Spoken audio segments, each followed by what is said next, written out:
हाय दोस्तों, आज का जो एक टॉपिक है, जो मैं एक कंसेप्ट, एक रिलेशनशिप जनरेट करता हूँ किसके बीच में। पहला है चार्ज, जिसको हम Q से डिनोट करते हैं। दूसरा है करंट जिसको हम I से डिनोट करते हैं। और तीसरा है वोल्टेज, जिसके हम V से डिनोट करते हैं। और चौथा है वर्क, जिसको हम W से डिनोट करते हैं। और पांचवा है पावर, जिसको हम P से डिनोट करते हैं। ये करंट इलेक्ट्रिसिटी में ये पांचों के बीच का हम एक रिलेशनशिप जानते हैं। क्योंकि हमको न्यूमेरिकल सॉल्व करने के लिए जेई एडवांस में ये पांचों का रिलेशनशिप बहुत इम्पोर्टेंट मायने रखता है। क्योंकि एक इसके लिए हम स्टडी करते हैं दोस्तों। एक मेरा कंडक्टर है, उसको एक में एक बैटरी सेल से मैं इसको कनेक्ट कर दे रहा हूँ। ये पॉजिटिव नेगेटिव, जो सबसे बड़ा है इसको पॉजिटिव है, इसको नेगेटिव मैं डिनोट करता हूँ। दोस्तों, यहाँ से जो करंट फ्लो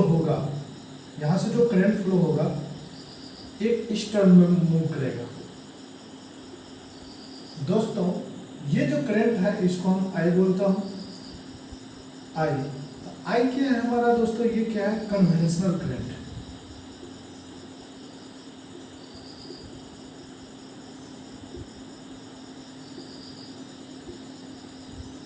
ये कन्वेंशनल करंट है। एक होता है I डैश, जो हमेशा इस डायरेक्शन में उल्टा कन्वेंशनल करंट का अपोजिट मूव करते हैं, जिसको हम I डैश बोलते हैं। I डैश होता है, ये क्या है? Natural current.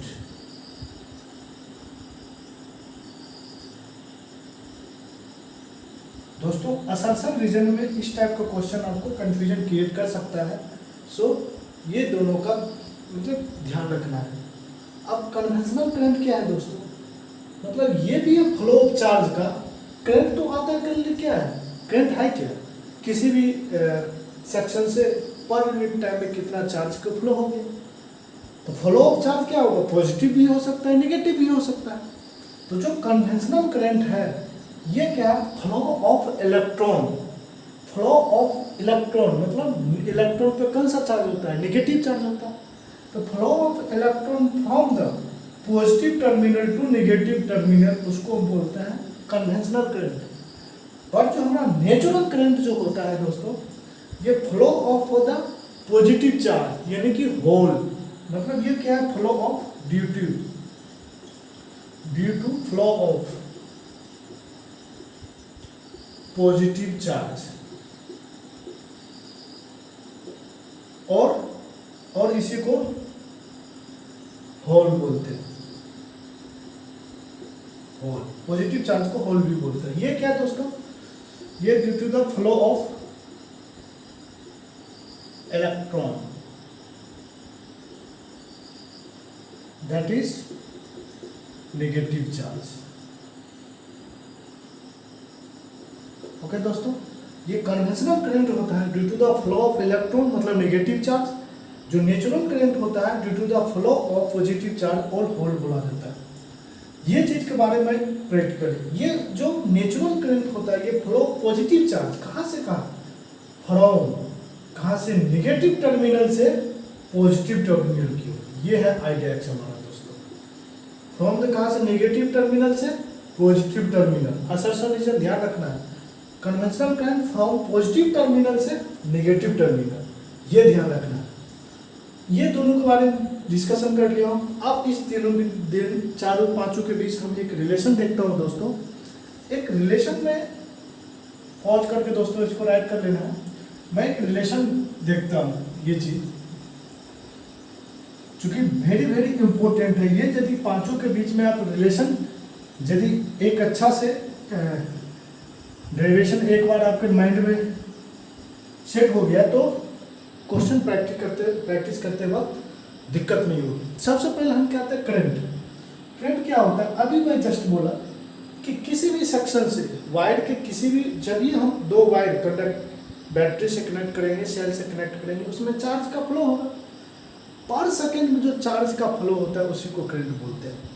तो पर सेकेंड जो चार्ज फ्लो, चार्ज को डी से डी क्यू से डिनोट किया तो D T upon D T, मतलब पर यूनिट टाइम। इसका यूनिट क्या होगा? कूलम्ब पर सेकेंड। ओके, मतलब number of the charge flow in per unit time, उसको बोलते हैं करंट, और इसका कूलम्ब पर सेकेंड, और इसी को एम्पियर भी बोल सकते हैं। ओके, एम्पियर से यूनिट, ये दोनों में से कोई भी डिनोट कर सकते हैं। एक होता है वोल्टेज। वोल्टेज क्या है दोस्तों? पोटेंशियल डिफरेंस जिसको हम बोलते हैं। ये क्या होता है? एक कूलम्ब चार्ज को, ध्यान रखना है, एक कूलम्ब चार्ज को नेगेटिव टर्मिनल से पॉजिटिव टर्मिनल तक ले जाने में जो वर्क करना पड़ता है, अगेंस्ट जो वर्क करना पड़ता है, उसी को हम वोल्ट बोलते हैं। मतलब नेगेटिव टर्मिनल से पॉजिटिव टर्मिनल तक ले जाने में जो वर्क होता है उसको हम बोलते हैं पोटेंशियल डिफरेंस। तो कितना कूलम्ब चार्ज को? एक कूलम्ब चार्ज को जो वर्क रहता है, तो डी डब्ल्यू, और कितने हम, सपोज हम क्यू कूलम्ब चार्ज ले रहा है, तो पर कूलम्ब चार्ज में वर्क कितना? D W.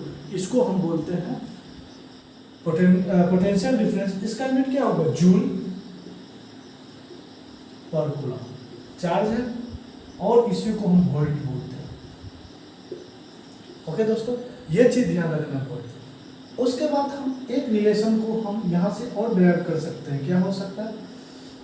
Q is equal to d q is equal to I d t. इसको इंटीग्रेट करेंगे तो Q इजिकल टू क्या होगा? आई डी टी का इंटीग्रेशन। यहाँ कूलम्ब चार्ज निकल गया। यदि हमारा इंटीग्रेशन टाइम का फंक्शन होगा तो हम क्या यहाँ से नेट चार्ज निकल जाएगा, यदि कांस्टेंट रहेगा।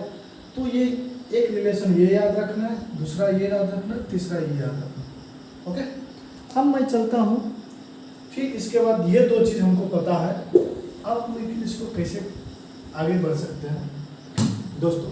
तो पावर इजकल टू क्या होता है? वर्क डन अपॉन टाइम, यानी कि पर यूनिट टाइम जो वर्क हुआ उसको हम बोलते हैं पावर। तो हम क्या ऐसे लिख सकते हैं? D W upon D Q upon D Q upon D T. ये दोनों तो कैंसिल आउट हो जाएगा, ये हो जाएगा, ये पावर है। Power D W upon D Q क्या होता है? वोल्ट, और D Q upon D T क्या है? करंट। हो गया, एक रिलेशन आ गया दोस्तों। और हम जानते हैं as per also we equal to क्या होता है? I R. ओके, अब सारा रिलेशन पुट कर देंगे, पी और बी, ये दोनों रिलेशन ही याद रखो। बाकी तो और स्टैंडर्ड फॉर्म बना सकता है। वी का फॉर्म यहाँ, तो power is equal to V के आई आर हम पुट करते हैं, वी की जगह पर ये आई हो जाएगा, तो ये क्या होगा? I R square into R. ये सब तो सब्स्टिट्यूशन है, मल्टीपल चॉइसन है, लेकिन ये दोस्तों ये मेनली याद रखना है और ये याद रखना है। उसके बाद एक ये और एक ये। ओके दोस्तों, थैंक यू दोस्तों।